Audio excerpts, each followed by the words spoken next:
One of Africa's biggest cancers is that Africans, for whatever reason, seem insistent on electing leaders who've built nothing and then wonder why they build nothing. You've built nothing. You've created nothing. But for your words and political oratory, your ability to hold a tune and sing a verse, your ability to fill a stadium with poor people on the promise of a food hamper and a t-shirt. And then we vote for you. And we wonder why you don't know how to build roads or houses or balance a budget or just make sure that crime and law and order is in place. We elect clowns and then give them the seat of the headmaster's office. You know, Achebe said it very well. The problem of Africa is simply and squarely one of political leadership. The rank of many political leaders in Africa are thieves. Let's call them by their name. They are thieves. They are individuals who are not interested in the interest of this country. And as long as we continue electing such individuals into positions of power across Africa, they are going to be manipulated. What's up, everybody, ladies and gentlemen, brothers and sisters? I hope you're doing good wherever you are. Welcome back to the channel, and if you're coming across this channel for the first time, welcome as well. And I thank you for sparing your valuable time to pass by here to check on what we have for you in this video today. I want us to discuss something very important in this video today. So recently, we were having a chit chat over a cup of coffee, some of my friends and I, and these very important questions pops up.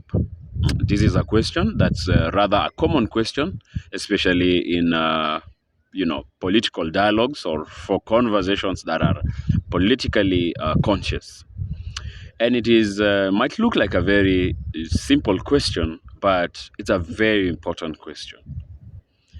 And the question here is that I want us to share, to learn, to think about it, and to try and figure out what is the problem is, why is it that in Africa, in fact, not in Africa, beyond Africa, all the countries with black people, when it comes to political systems, the political structure, what essentially is the problem with us? In that, when we go to the ballot to elect our politicians or our leaders, it's like we make the same mistake again, over and over. It's like we don't learn.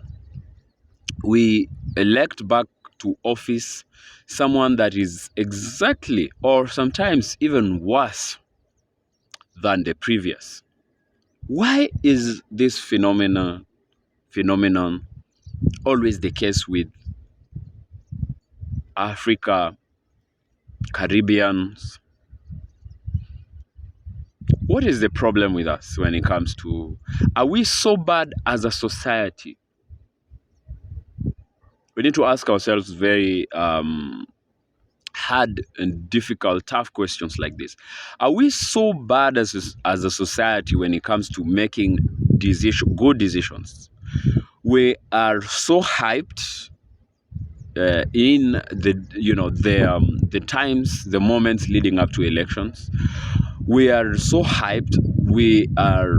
Looks like we know what we're doing until the next regime, until the next president, until the next politician takes office. Then we realize we just elected a twin brother when it comes to habits, behaviors, a twin brother of the previous. It's like all these politicians read from the same playbook. Can't we just really make proper, informed decisions on a good candidate that's going to, that is progress oriented, that has interest of black people at heart? What is the or are we as a society of black people so bad that we do not produce good leaders? But I can tell you one thing for a fact. We have very, very good leaders in Africa. We have everything in Africa, from natural resources to human resources. We have the best. But somehow we just keep making the same mistake again and again.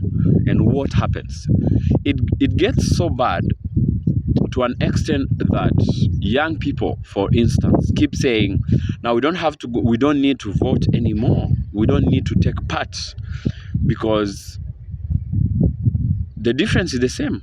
Because these people are just the same, basically the same. So it doesn't matter who wins.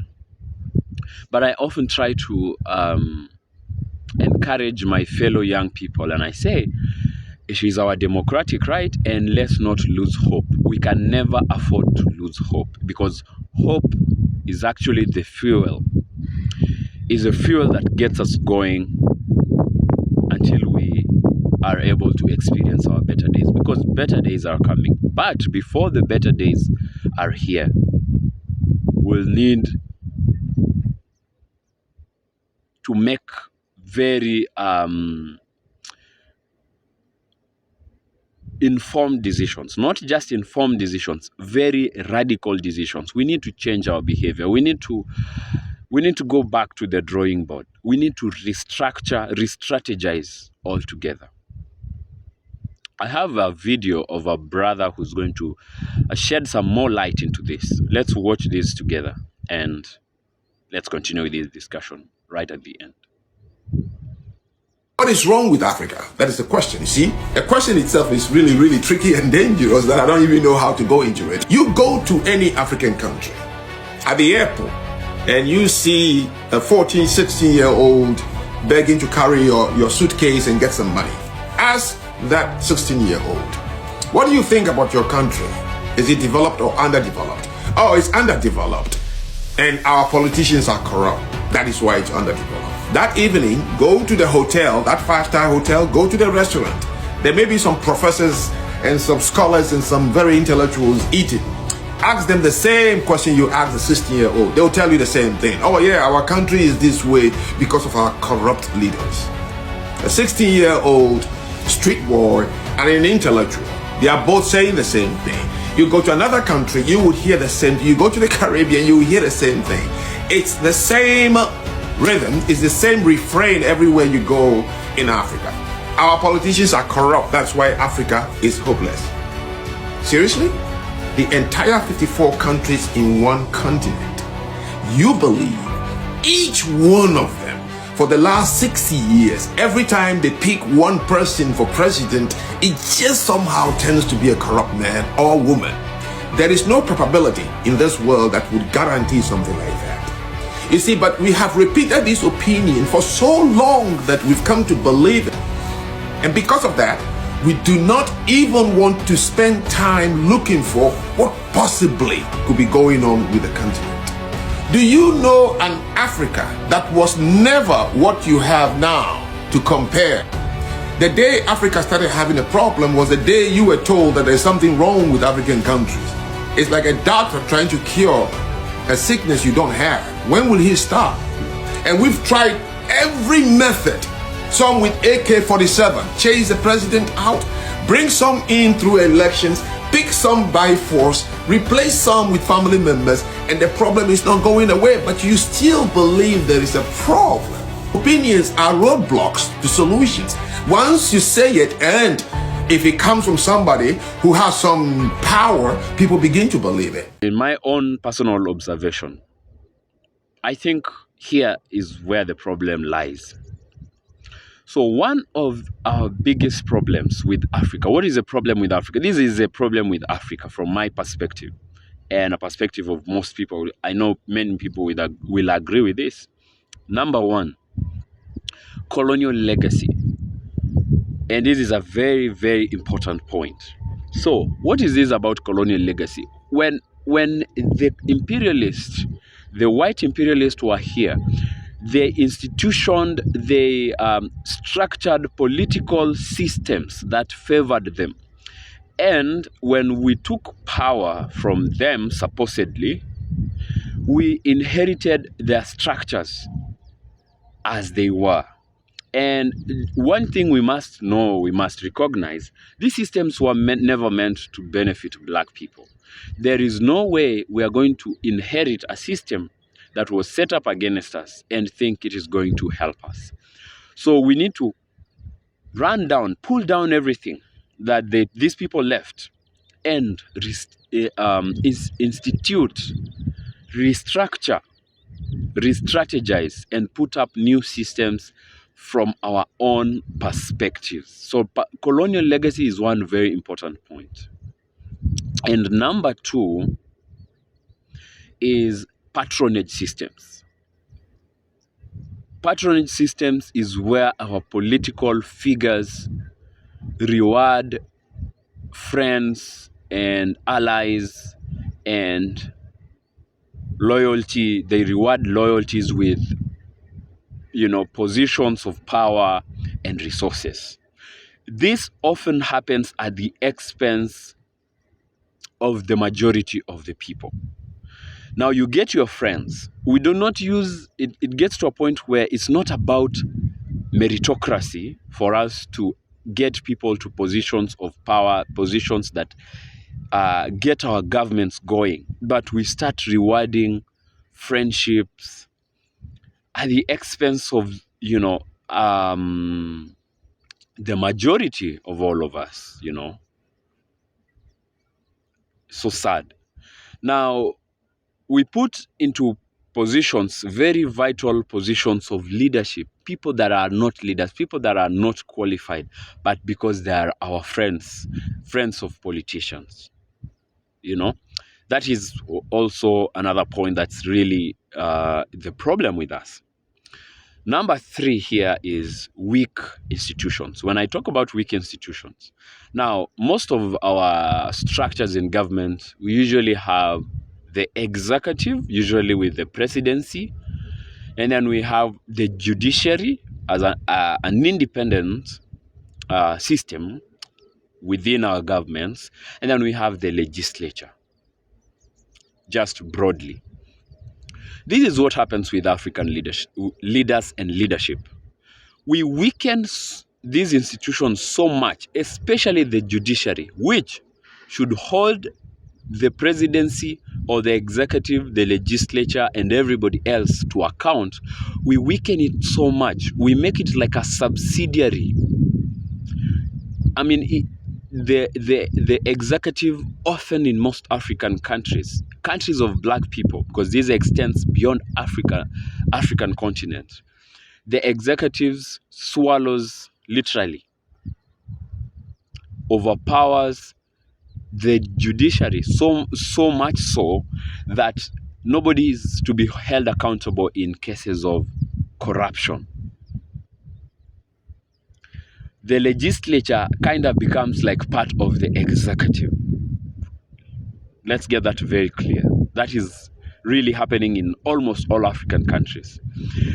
So once these political shenanigans, these people of poor political behavior make bad, corrupt decisions, nobody's going to hold them accountable, because the legislature, they are part of the legislature, they are part of the judiciary.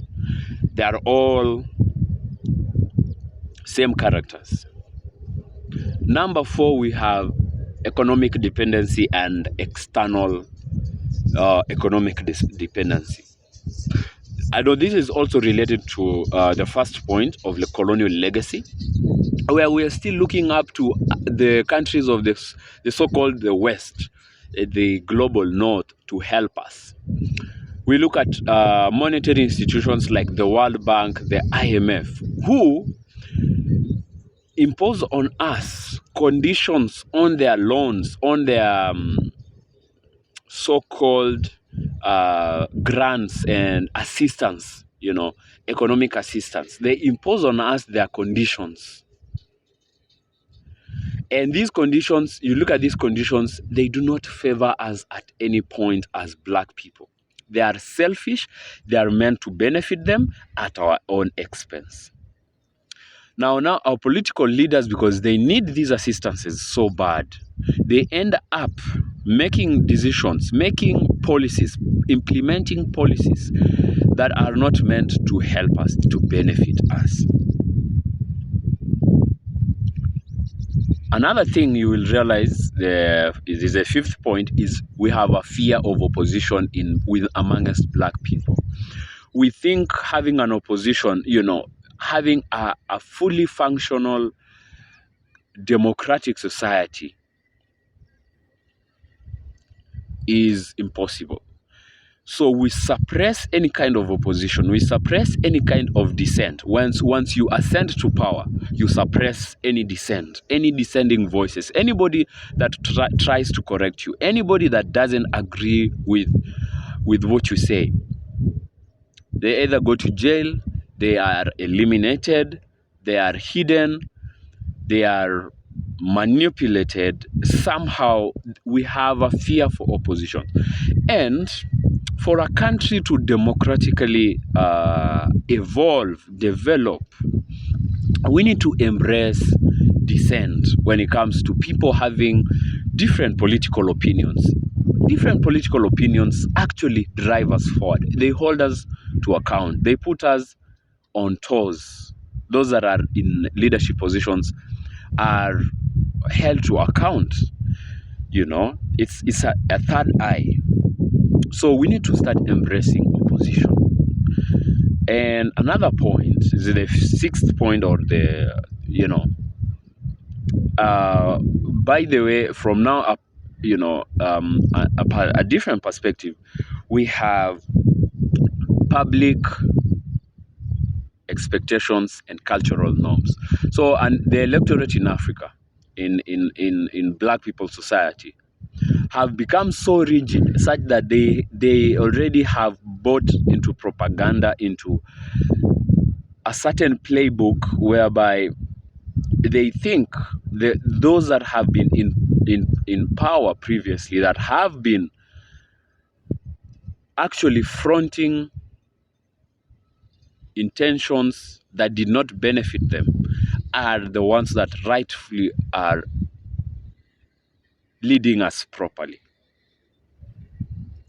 Now, once we go in as a new leadership goes in, they have to try and copy old systems, because people are so used to the old systems that they do not embrace change anymore. But we need to realize that systems that have been there, we have been, say in Africa, we can say, since we took over somehow, or maybe partially, from after colonialism, decades ago, about 60 years ago, systems have not worked for us. So what next?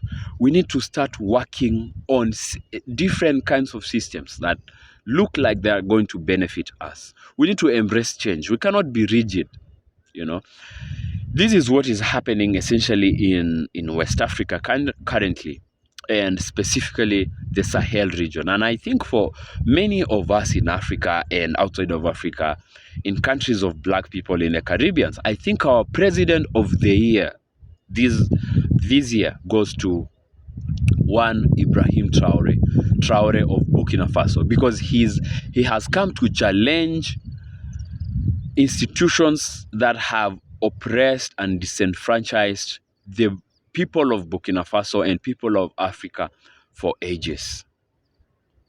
He has come up and he has turned down any kind of system that is exploitative to people of Africa. And now people have fallen in love. People have realized something about this. And that is why the shift is so sharp towards that direction of breaking away from these patronage systems and colonial systems. That is what I had for you today in this video. I hope we learned something together. I hope you have something. Maybe you have a different opinion. Maybe you have something to add. Please go ahead and share what you have in the comment section, like and share this video, and most importantly, support this channel by subscribing to this channel. Until next time, I will see you in the next video.